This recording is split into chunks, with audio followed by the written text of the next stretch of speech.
Pekný dobrý deň všetkým, prihovárame sa vám opäť po čase a v takú zaujímavú a príhodnú chvíľu, pretože pred 2 dňami, 28.11. ubehlo 2 roky od toho, ako sme vysielali celodenné vysielanie Hovorme spolu dvojku, kde jednou z hlavných tém boli globálne súvislosti, no a jednu z tých globálnych súvislostí máme aj dneska na stole, ale ešte predtým vítaj Juraj, ahoj.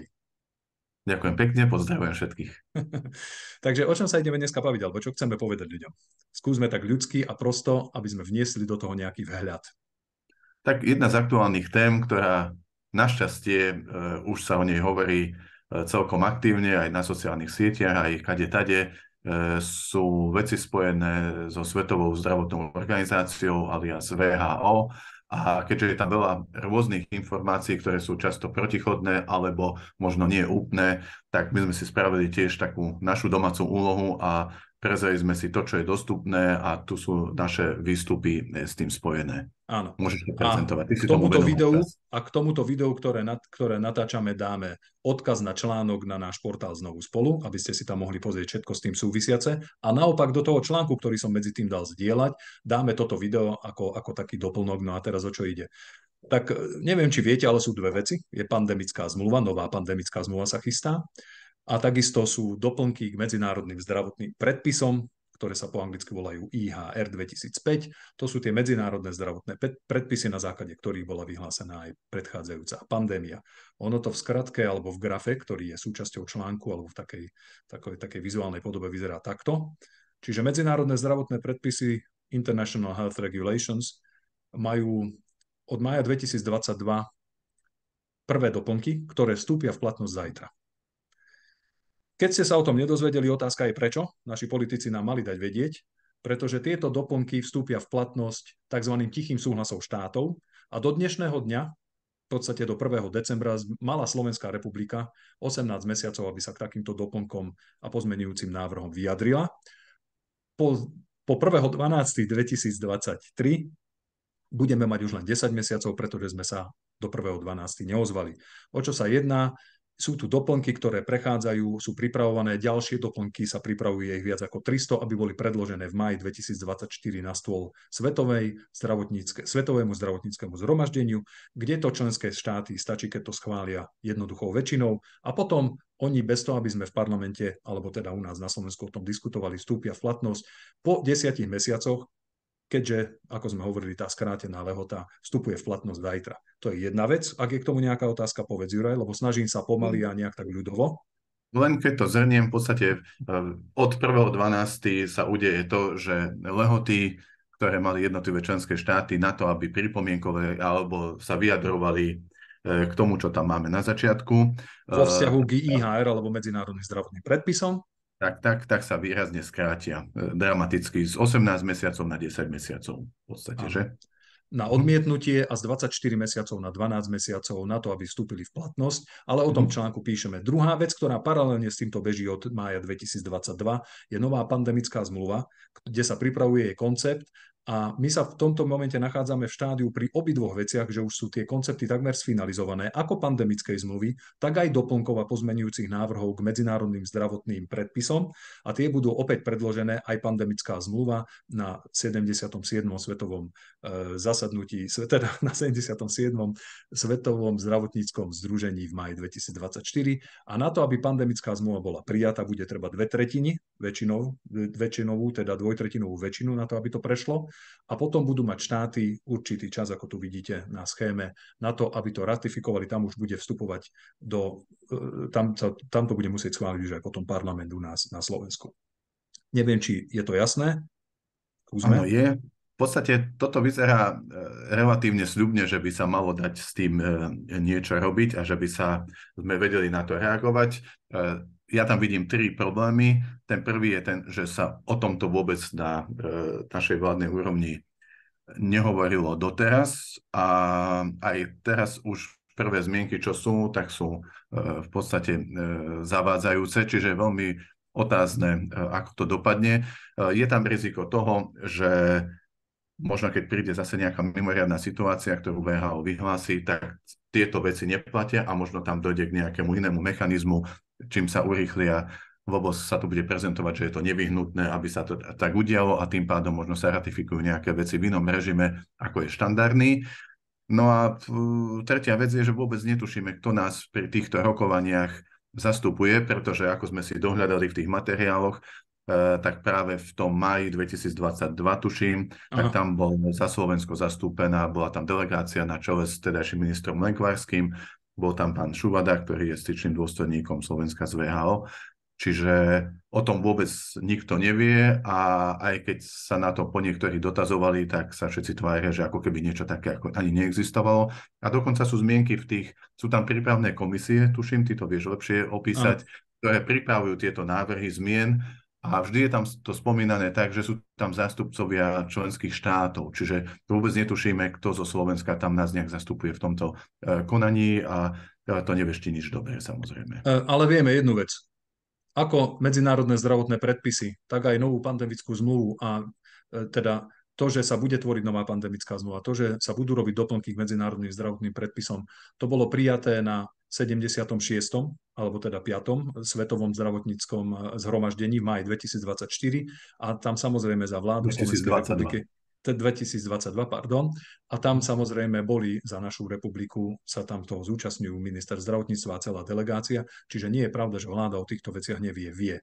Čiže mali sa k tomu vyjadriť a mali o tom informovať a preto prinášame aj tento článok a v ňom nájdete aj video, ako by mali reagovať naši politici, pretože vo videu, ktoré je preložené do češtiny, Andrew Bridgen, tuším sa volá, pre istotu si to skontrolujem, áno, v anglickom parlamente vystúpil už v apríli 2023 tohto roka, kde perfektne rozobral mnoho vecí, čo sa tohoto týka a tam povieme si, že čo v podstate, aké dokumenty sa vlastne riešia, že sú dva, to ste videli na schéme, aké zmeny prinášajú, čo je ich cieľom, aký je ich časový harmonogram, ako vstúpia v platnosť, kto stojí za zdanlivo nevinnou nadnárodnou organizáciou, ako je Svetová zdravotnícka organizácia, prečo jej zamestnanci neplatia dane a majú diplomatickú imunitu a ako by mali na to reagovať naši politici. To je jedna vec. A druhá vec je, že naozaj, keďže o tom nevieme a keďže ani o tom nevieme, že zajtra vstupuje niečo v platnosť, tak môžeme predpokladať, že sa to deje tak akože v takej tichosti, pretože z mienkotvorných médií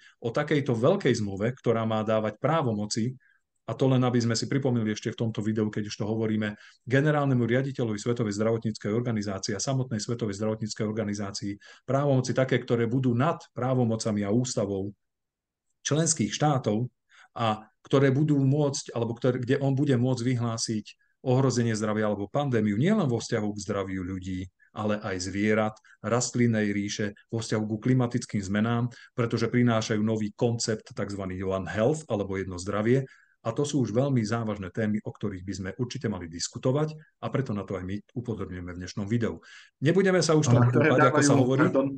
Pardon, len to doplním, ktoré vlastne dávajú široké spektrum právomocí niekomu, kto není nami volený a kto je v podstate financovaný zo súkromných zdrojov, pretože VHO, každý, kto si pozrie, tak už to není vec, ktorá by bola tajná, vedia si tie informácie ľudia dohľadať a naozaj to financovanie VHO už je aby som to doplnil, nie, že už je 80% a hovorí o tom Andrew Bridgen práve v tomto videu krátkom, to si môžete pozrieť, a takisto hovorí o tom aj tento Philip Cruz, právnik zo Švajčiarska, je z 80% financované nadnárodnými organizáciami a záujmovými skupinami typu Bill a Melinda Gates Foundation alebo nadácia Billa a Melindy Gatesových, vakcinačná agentúra a tak ďalej. Takže tu je veľký konflikt záujmov a o tomto by všetci mali vedieť. A práve preto patrí veľká vďaka tým, ktorí o tomto informujú na Slovensku, lebo sú tu ľudia, či už je to Rado Čičala, Kamil Jakub, myslím, že Miro Heredoš o tom hovoril. Peťo Weiss pripravil analýzu teraz pár dní dozadu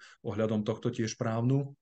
A možno aj niektorí politici už o tomto hovorili, ale nie takým spôsobom, ako by sa žiadalo a my na to potrebujeme upozorniť, pretože už zajtra sme si minuli, alebo teda keďže je dneska 30.11. a zajtra 1.12., tak áno, už zajtra vstúpia v platnosť niektoré veci v tichosti, pretože existuje taký termín, a ten si nájdem, to sa volá tacit acceptance, tichý súhlas. Čiže s tichým súhlasom, ak o tom nebudeme vedieť a nebudeme hovoriť, táto línia vrchná International Health Regulations a ďalších 300 doplnkov môže vstúpiť v platnosti, keď budú schválené v máji 2024 po 10 mesiacoch na to. Takže ja len toľko. Ja k tomu mám dve poznámky. Tá prvá je samozrejme taká určitá kritika do našich vlastných hradov, pretože aj toto sú veci, o ktorých my sme už dávnejšie vedeli, ale to je presne to, že človek má aj svoje veci, ktorým sa venuje a nemá vždy čas, lebo toto je veľmi náročná agenda. Ladislav si sám tým prešiel posledné dni. Toto si dohľadať, toto si prejsť, toto si naštudovať. Vstúpim ti do toho, aby som neprerušil spojenie, že spravíme k tomu samostatné video, aby ľudia videli. A môžeš pokračovať? Áno. Čiže je to veľmi náročná agenda. Naozaj človeku sa nechce, keď má len trochu možnosti iné niečo pozitívnejšie robiť, tak sa vrtať v týchto veciach. A preto aj z môjho pohľadu patrí poklona práve Kamilovi Jakubovi, lebo on si tieto veci vždy dohľadáva, aj čo sa týka hlasovaní v Európskom parlamente, aj všetkého, čo sa týka týchto globálnych agent. Ale práve to je ten moment, že človeku sa nechce, ale aj tak vníma a cíti, že ho to dobehne, čiže naozaj vidíme aj my teraz, že zrazu sme sa dostali k dátumu, kedy už v podstate sa veľmi nič nedá robiť, čo sa týka toho prvého termínu, ale zase tou dobrou správou je to, že už sa o tom hovorí, minimálne, keď sme aj teraz nestihli na to reagovať, tak je to také memento na to, aby sme do toho mája 2024 o týchto veciach informovali a primeli tých reprezentantov, ktorí v tomto smere nás zastupujú vo VHO, aby jednoznačne deklarovali stanoviská, ktoré budú v súlade s tým, ako my to tu na Slovensku vidíme. A naozaj toto sú veci, ktoré treba striktne odmietnúť, pretože tam už potom je ťažká cesta späť. No, politici sa jednoznačne nemôžu vyhovárať, že o tom nevedia, pretože naši zástupcovia našich vlád na týchto sedeniach Svetovej zdravotníckej organizácie sedia, takže vieme o tom, pracuje sa na tom, je len okolo toho veľké ticho. Mienkotvorné médiá tiež by mohli prinášať viac informácií, ale to už vieme, že asi zrejme nebudú, pretože vo všeobecnosti už zavládla taký nejaký čudný mechanizmus a systém, ktorý my sme už o tom hovorili vo viacerých teda tých našich online diskusiách. Tá sloboda slova je naozaj potláčaná a preto hovoríme o tom, kým sa dá. Ja sa teším, že sme to nahrali, že sme to pripravili. Ja verím tomu, že je to zjavné. Je to krátke čítanie, je to jednoducho vysvetlené, dozviete sa veľa zaujímavých informácií prostredníctvom videí, ktoré tu sú, od iných ľudí, ďalších ľudí. My im ďakujeme pekne, že pracujú na tom nielen na Slovensku, ale aj v zahraničí, či už v Anglicku, alebo vo Švajčiarsku, alebo aj inde. A samozrejme nájdete si tu aj prílohy, kde si viete potom pozrieť originálne dokumenty, ktoré si cez Google viete preložiť aj do slovenčiny, aby ste zistili, akých 300 pozmeňujúcich návrhov tam je, aká vlastne pandemická zmluva nás čaká a čo všetko, aké právomoci Svetovej zdravotníckej organizácii aj riaditeľovi dáme. Takže z našej strany toľko. Zdieľajte, šírte, lebo treba. A my Ja som to chcel povedať, pripájame sa k tej výzve, informujte najprv seba, samozrejme, a potom aj svoje okolie o tom, čo tu prebieha, prečo je to dôležité sa tým zaoberať a čím viac ľudí o tom bude vedieť a čím viac sa o tom bude hovoriť, tak tým je väčší predpoklad, že sa s tým bude dať niečo spraviť. Áno. A keď budeme informovaní, tak sa budeme vedieť správne rozhodnúť. Takže vidíme sa v ďalšom videu a je čas opäť sa trochu aktivizovať, pretože vyzeralo to tak, alebo vyzerá to tak navonok, že sa nič nedeje, ale ako vidíte už od roku 2022 veľmi aktívne sa dejú veci, ktoré dokonca vstúpia zajtra 1.12.2023 v platnosť bez toho, aby väčšina obyvateľstva Slovenska o tom vôbec vedela. Takže držte sa, pozdravujeme vás a majte sa pekne. Čaute. Všetkým pekný deň ešte. Majte sa.